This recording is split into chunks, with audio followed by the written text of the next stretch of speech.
Hey everybody, it's Rita from the Church of Christ in Green Hills, and I'm just kind of checking in today to see how you're doing. I too am in isolation, just kind of like you are, and so I start my day every day the best way I know how to do that, and that's with a little bit of coffee and a little bit of Jesus. It's the best way I've found in isolation to start a day. And I came across a verse that I want to share with you, and it's where Paul is talking to young Timothy. And in 2 Timothy chapter 4, verse 5, here's what Paul tells this young man.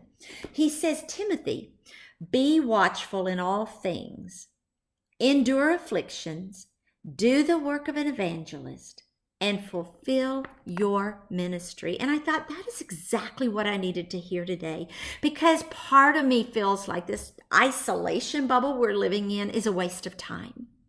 But it isn't. There are so many opportunities and ways to serve and to fulfill our ministry right now in isolation today. And I'm thinking about especially you young mamas.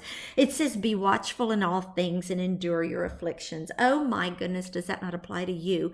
I know how watchful you are right this minute over all the germs that come into your house and how watchful you are over the health of your children and your family.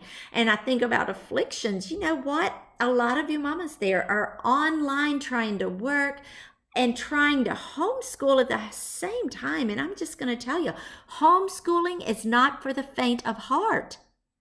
That in itself is a tough job.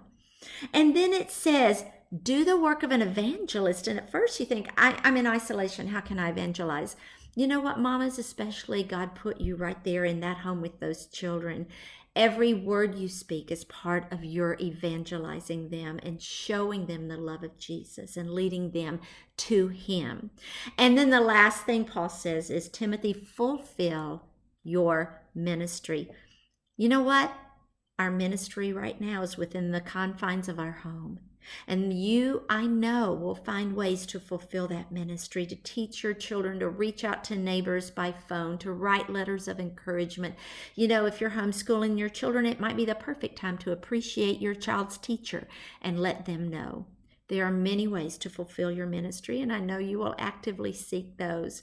Again, hang in there. We're all in this together. We will get through it together. We serve a great God who is bigger than all of these problems put together. You have a great day. Love you all.